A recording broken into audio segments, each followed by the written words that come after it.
श्री राधे राधे प्रिय मित्रों, करवा चौथ का व्रत रखने वाली सारी बहनों को व्रत की हार्दिक शुभकामनाएं। आप सभी का सौभाग्य अखंड रहे। इसी मंगल कामना के साथ आज सुनते हैं करवा चौथ के व्रत की कथा। इससे पहले जान लेते हैं साल 2024 में करवा चौथ का व्रत किस दिन रखा जाएगा। करवा चौथ का व्रत कार्तिक मास की कृष्ण पक्ष की चतुर्थी तिथि को किया जाता है। इस दिन सुहागिन महिलाएं पूरी श्रद्धा भाव से अपने पति की लंबी उम्र, तरक्की और अच्छे स्वास्थ्य की कामना करते हुए निर्जल व्रत करती हैं।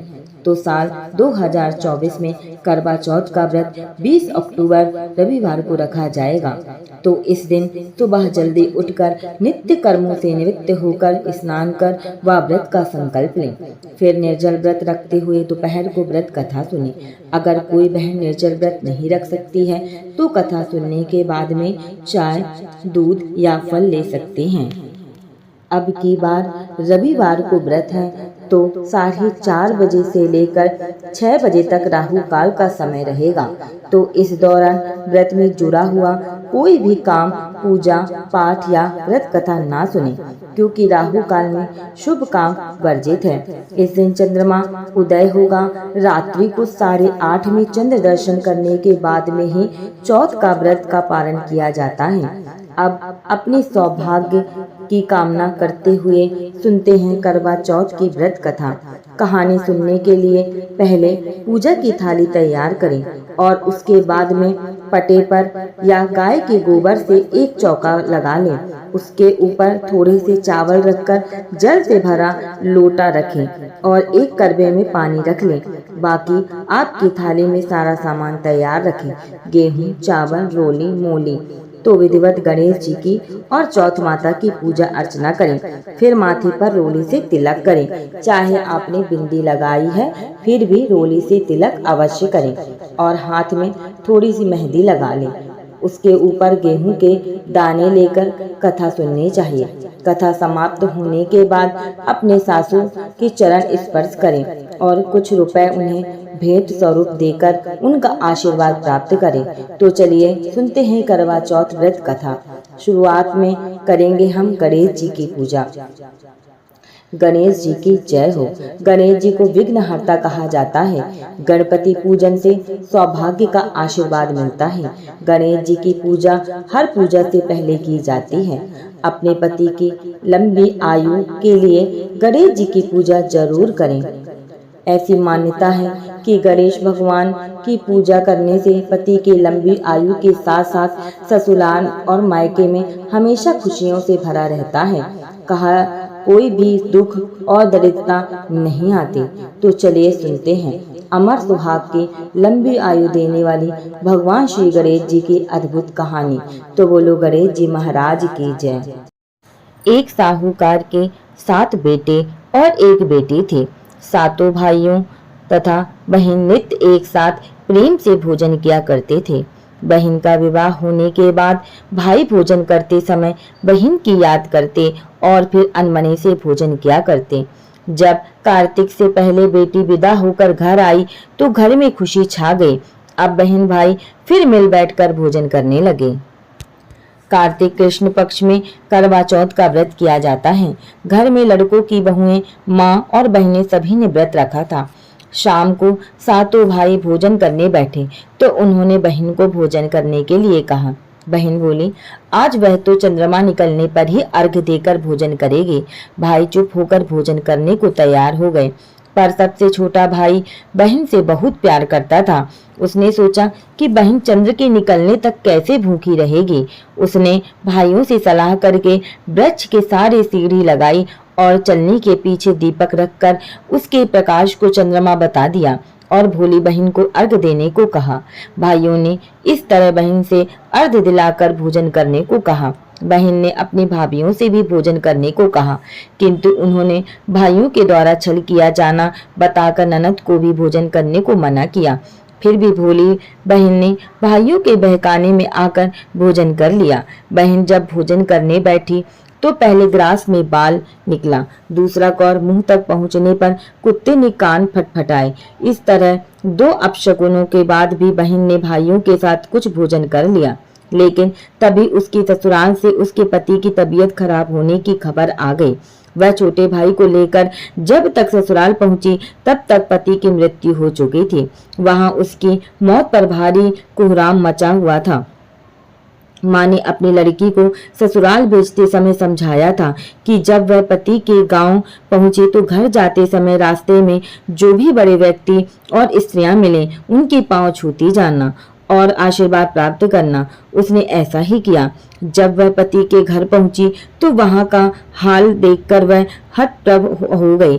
मुख से एक बार चीख निकली और फिर वह गुमसुम सी एक और जोर जोर से डगराने लगी और बोली, हाय, भूल से व्रत को भंग कर दिया। हे गणेश जी महाराज, आप मुझे क्षमा कर दो, मेरा अपराध आप ही क्षमा करोगे। इस तरह वह कहती हुई जोर जोर से रोती जाती थी। तभी शंकर पार्वती उधर से निकले। पार्वती जी ने हाल जानकर कहा, हे स्वामी, यह तो बहुत कम उम्र में ही विधवा हो रही है। यह अपना शेष जीवन कैसे काटेगी?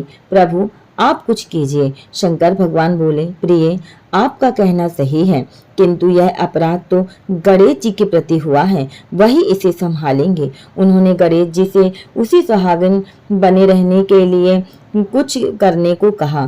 तब गणेश जी ने व्रत खंडन करने की उसकी भूल को क्षमा कर दिया और कहा कि अब वह अगली करवा चौथ का व्रत करने में भूल ना करे। तब उसका पति राम राम कहकर उठ बैठा और बोला, मैं तो आज बहुत सोया हूँ। घर में आनंद छा गया। बहू ने वर्ष के सभी चौथ माता के व्रत किए। सभी चौथ माताओं ने कार्तिक की सबसे बड़ी करवा चौथ का व्रत करके अखंड सौभाग्य पाने की बात कही। तब उसने कार्तिक आने पर करवा चौथ का व्रत विधि पूर्वक पूर्ण किया और अपने पति सहित सुख से रहने लगी। अब वह प्रतिवर्ष करवा चौथ का व्रत हंसी खुशी किया करती थी। हे करवा माता, हे चौथ माता, आपने जिस तरह साहूकार की बेटी को व्रत करने पर उसके पति को दीर्घायु प्रदान कर उसे सौभाग्य दिया, उसी तरह प्रसन्न होकर सभी व्रत करके इस कथा को पढ़ने सुनने वाली देवियों को भी उत्तम और अखंड सौभाग्य प्रदान करना। गणेश जी महाराज की जय। करवा चौथ की दूसरी कहानी। प्राचीन समय में एक पतिव्रता स्त्री थी। उसका नाम करवा था। वह अपने पति की सेवा करने में कोई कमी नहीं छोड़ती थी। एक कार्तिक कृष्ण पक्ष की चतुर्थी के दिन उसका पति जब नदी में स्नान कर रहा था तो एक मगरमच्छ उसका पैर पकड़कर नदी में ले जाने लगा। तब पति जोर जोर से करवा करवा कहकर पत्नी को मदद के लिए पुकारने लगा। पत्नी ने यह सब देखा तो उसने अपनी साड़ी से एक सूत खींचकर मगर की ओर फेंक दिया। वह सूत उस धागे से बंधकर पति को आगे नहीं ले जा सका। करवा ने फिर धर्मराज को पुकारा। उस पतिव्रता की पुकार पर धर्मराज वहां उपस्थित हुए और बोले, हे पतिव्रते, कहो क्या चाहती हो? करवा बोली, महाराज, आप धर्मराज कहाते हो और यहाँ अधर्म हो रहा है। देखो, मेरा पति नदी स्नान कर रहा था तो इस मगरमच्छ ने उन्हें पकड़ लिया। आप उसे मारकर मेरे पति को बचाएं। यमराज बोले, हे पुत्री, मगरमच्छ की आयु अभी मरने की नहीं हुई है, अभी इसकी आयु शेष है, इसलिए मैं इसको मृत्यु नहीं दे सकता। करवा बोली, भगवान, आप धर्मराज हैं, आपका धर्म दुष्टों को दंड देने का है, फिर आप ऐसा क्यों नहीं करते? धर्मराज उसकी बात सुनकर मौन थे। तब करवा फिर बोले, तो आप ऐसा क्यों नहीं करते? मैं ही मगरमच्छ को नदी सहित नष्ट कर देती हूँ। यमराज बोले, ऐसा मत करो पतिव्रते, नदी के नष्ट होने से तो सभी प्राणी दुखी हो जाएंगे। ऐसा कहकर उन्होंने उसके पति को छुड़ाकर मगर को सीधा यमपुरी भेज दिया और कहा, देवी, आज कार्तिक कृष्ण पक्ष की चतुर्थी है, श्री गणेश जी की पूजा का दिन है। तुम्हारे करवा नाम से यह गणेश चतुर्थी प्रसिद्ध होगी। इस दिन जो सुहागिनें अपने पति की दीर्घायु के लिए चंद्रोदय होने पर अर्घ देकर पूजा करेंगी, उनकी इस व्रत के प्रभाव से समस्त मनोकामनाएं पूर्ण होगी। आज तुम्हारा पतिव्रत धर्म भी धन्य हुआ, जो तुमने अपने पति के प्राण बचाए। उसी समय से यह करवा चौथ का व्रत पतिव्रताओं में प्रसिद्ध हुआ। हे चौथ माता, जैसा पुण्य फल पतिव्रता करवा को आपने अपनी कृपा से प्रदान किया, उसी तरह समस्त पतिव्रताओं को उनके करवा चौथ का फल प्रदान करें, उनके पतियों को दीर्घायु एवं सुख प्राप्त कराएं। बोलो गणेश जी महाराज की जय। करवा चौथ की तीसरी कहानी, सती द्रौपदी द्वारा किए गए व्रत की कथा। एक समय पांडु पुत्र अर्जुन नीलगिरी पर्वत पर तपस्या करने चले गए। उनके पीछे उनके भ्राता और द्रौपदी को अनेक संकटों का सामना करना पड़ा। साथ ही द्रौपदी भी अर्जुन के साथ चिंतन रहने लगी। एक दिन द्रौपदी ने भगवान श्री कृष्ण का स्मरण किया और उनके दर्शन देने पर उनको अपने संकटों के विषय में बताया।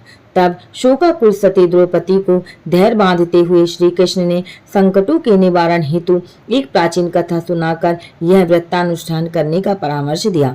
उन्होंने द्रौपदी को बताया कि एक बार महिलाओं को कष्टों से दुखी देखकर पार्वती जी ने भोलेनाथ से कोई ऐसा व्रत बताने को कहा जो सुहागिन स्त्रियों को हर प्रकार से सुखी बनाए, उनके पतियों को दीर्घायु प्रदान करे, उन्हें सदा सुहागिन रखे। तब श्री शंकर जी ने उनको इस प्राचीन व्रत का वर्णन कर विवाहित स्त्रियों को हर प्रकार से सुख संपन्न रहने एवं उनके पतियों को दीर्घायु प्राप्ति करने वाला बताया। उन्होंने कहा कि एक समय एक ब्राह्मण परिवार था जिसमें 4 पुत्रों के अलावा एक कन्या गुणवती थी। परिवार के सभी व्यक्ति धार्मिक थे और वर्ष के सभी व्रत पूजा पाठ किया करते थे। एक बार कार्तिक कृष्ण पक्ष चतुर्थी को माँ, बेटी तथा लड़कों की बहुओं ने करवा चौथ का व्रत रखा। सायंकाल तक व्रत पूजा की समस्त तैयारियां हो गई। चंद्रोदय होने की प्रतीक्षा हो रही थी। घर में पूरी पकवान बने थे। बेटी गुणवती को पकवानों की सुगंध ने उसकी भूख को जगा दिया। उसे भूखी और व्याकुल देखकर उसके दयालु भाइयों ने छल से भोजन कराने की सोची। उन्होंने पीपल वृक्ष की आड़ में नकली चंद्रमा दिखाकर बहन गुणवती से अर्घ्य दिलाया और उसे भोजन करा दिया। भोजन करने पर बैठी ही थी कि उसके ससुराल से अचानक पति की देहांत की खबर आ गई। वह चित्कार करती हुई अपने ससुराल पहुंची तो वहां स्त्रियां तरह तरह की बात करने लगी। कोई बोली व्रत खंडनी आ गई, कोई कहती अपने पति को ब्याह होते ही चुड़ैल खा गई। एक तो पति मरने का उसे गहरा सदमा लगा था। दूसरी स्त्रियों की ऐसी तीखी बातों से उसका मन इतना विह्वल हो गया कि वह धरती पर पछाड़ खा खा कर रोने लगी। हाय, मैं सचमुच ही राक्षसी हूँ, मैंने अपने पति को खाया है। सचमुच ही राक्षसी हूँ, मैंने अपने पति को खाया है। हाय, मैं इतनी भूखी थी कि मैंने भोजन नहीं अपने पति को खाकर भूख बुझाई है। इस तरह विलाप करती वह गुणवती अपने पति के साथ सती होने के लिए भागी भागी शमशान पहुंच गई और चिता में कूदना ही चाहती थी कि चौथ माता ने उसे रोक लिया और बोली, बेटी तुम्हारी भूल नहीं हुई है, तुम्हें भाइयों ने भुलावे में डाल दिया था। देख, तेरा पति अब जीवित हो उठा है, तुम घर जाकर उसकी प्रतीक्षा करो। गुणवती घर पहुंची तो उसका पति वहां बैठा मिला। घर में चारों ओर खुशियां छाई थी। स्त्रियां कहने लगी कि गुणवती का पतिव्रत धन्य और सत्य है। तब गुणवती सहित सब स्त्रियां ने अगले करवा चौथ आने पर व्रत विधि पूर्वक पारण करने का निश्चय किया। कार्तिक वृक्ष की पक्ष में जब फिर करवा चौथ आई तो गुणवती ने सब भांति विधि पूर्वक व्रत किया। श्री कृष्ण जी बोले, हे द्रौपदी, तुम भी इस व्रत को करके अपने समस्त संकट दूर कर लो। यह कार्तिक मास अगला ही मास है। तुम करवा चौथ व्रत को विधि पूर्वक करोगी तो अपने को सभी संकटों से मुक्त पाओगे। बोलो गणेश जी महाराज की जय। करवा चौथ की चौथी कहानी, बड्डा भैया की कथा। एक वणिक परिवार में 7 बेटों की बहुएं थीं। 6 बहुओं के पीहर वाले बहुत धनी थे और भरे पूरे परिवार के थे। छोटी 7वीं बहू के परिवार में कोई भाई बहन और नहीं था तथा वह बहुत गरीब भी थी। इसी कारण 6 बहुओं के पीहर से बहुत सा दान दहेज आया था और उसके पश्चात भी उसके भाई जब जब बहुत सा सामान भी लाते रहते थे। इस तरह परिवार में उन 6 बहुओं का बड़ा मान सम्मान था। छोटी बहू घर का सारा काम काज करती थी किंतु सभी उसकी बुराई करते थे। प्यार उसके सास ससुर भी नहीं करते थे और उसकी खरी खोटी सुनाते रहते थे। एक दिन छोटी बहू घर से अकेले निकल पड़ी और बियावान जंगल में जाकर जोर जोर से रोने लगी। आज करवा चौथ व्रत का दिन था। उसकी जेठानियों के घर से करवा चौथ व्रत के लिए उनके भाई करवा और सौभाग्य की सामग्री की पिटारियां लेकर आए थे। छोटी बहू के घर में कौन था जो उसके लिए कुछ लाता। इसी से वह दुखी होकर जंगल में रोती हुई विचरने लगी। एक नाग उसके रोने को सुन रहा था। वह अपने बिल में से निकलकर उसके सामने आया और मनुष्यों की बोली में पूछने लगा, बहन तुम क्यों रो रही हो? आज तो करवा चौथ का व्रत है, हंसी खुशी व्रत करो। छोटी बहू पहले तो नाग को देखकर डर गई, फिर साहस करके बोली, आज करवा चौथ व्रत का दिन है। सब बहुओं के भाई आज करवा और बहुत सा सामान लेकर आए हैं। मेरे पिहर में कोई नहीं है जो मेरे लिए करवा और सामान लाता। काश मेरा भी कोई भाई होता तो मेरे लिए करवा लाता। या सुन नाग को दया आ गई और बोला, बेटी तुम अपने घर जाओ, शायद तुम्हारा कोई मुंह बोला भाई घर पर करवा लेकर आए। यह सुन छोटी बहू घर आकर संतोष से सब कामों में लग गई। कुछ देर बाद एक मनुष्य आया और छोटी बहू की सास से बोला, मैं तुम्हारी छोटी बहू का भाई हूँ। उसके बचपन में ही मैं बाहर जाकर रहने लगा था, अब घर आया हूँ। आज करवा चौथ है, मैं उसके लिए करवा और सुहाग पिटारियां तथा कपड़ा लाया हूँ। सास ससुर और सभी बहुएं उसके लाए हुए बहुमूल्य सामान को आंखें फाड़ फाड़ कर देखने लगी। वाह, इतना सामान और इतना बेशकीमती।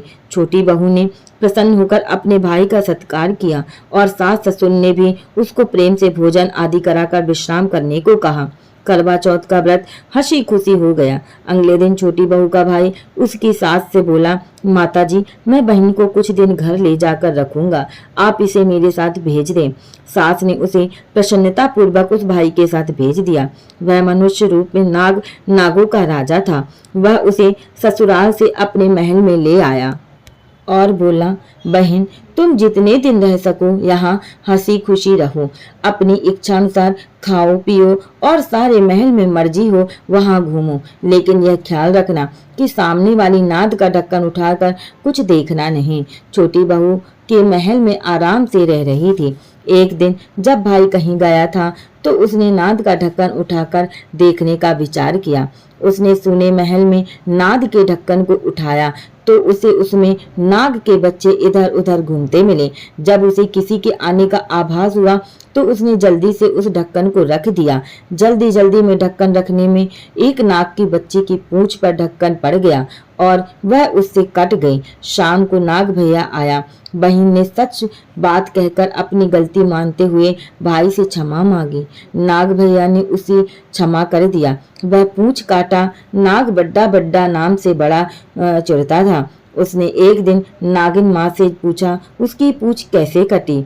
जब उसे मालूम हुआ कि उसकी बहन ने नाद का ढक्कन जल्दी जल्दी में रख दिया था तो उसकी पूंछ कट गई। बड्डा बोला, मैं उससे बदला लूंगा, मैं कुछ नहीं जानता। माँ ने उसे समझाया कि यह गलती से हुआ था, जानकर तो नहीं किया था। बड्डा बोला, यह मैं नहीं जानता, मैं उससे जरूर बदला लूंगा। एक दिन बड्डा अपनी बहन के घर चुपचाप पहुंचकर छिप गया। वह अफसर की ताक में था कि उसे काट कर घायल करे। कमरे में जहां बड्डा छिपा था और छोटी बहू बैठी थी, वहीं उसकी सास आई और बातों ही बातों में उसने बहू से पूछा, बहू तुझे सबसे प्यारा भाई कौन लगता है? बहू ने तुरंत प्रसन्न होकर कहा, माताजी मुझे तो बड्डा भैया सबसे प्यारा लगता है। बड्डा यह बात सुन रहा था। वह सोचने लगा, मुझे धिक्कार है जो मैं अपनी बहन को जानबूझकर काटने आ गया हूँ। वह वहां से चुपचाप लौटने लगा। तभी उसे याद आया कि कल करवा चौथ का व्रत होने वाला है। उसने वहां से लौटकर करवा और अन्य ढेर सारा सामान इकट्ठा किया और अपनी बहन के घर लेकर पहुंच गया। बहन और उसकी सास ने उसका बहुत प्यार से स्वागत सत्कार किया। जब वह अपने घर पहुंचा तो माँ ने पूछा, क्या तुमने अपनी बहन से बदला ले लिया? बड्डा बोला, माँ वह तो मुझसे सबसे ज्यादा प्यार करती है, ऐसी बहन से कौन बदला लिया जाता है। अब तो बड्डा अपनी बहन के घर हर करवा चौथ पर करवा और अन्य सामान लेकर जाने लगा। सब लोग भाई बहन के प्यार से बहुत खुश थे। हे करवा माता, हे चौथ माता, तुमने छोटी बहू के जैसे दुख के दिन फेरे, उसी तरह अपने अन्य व्रत करने वाले माता बहनों को दुखों से दुख दूर रखना, सुहागिनों को उनका सुहाग अक्षय रखना, उनको सब प्रकार के संतानों सहित सुख संपत्ति प्रदान कर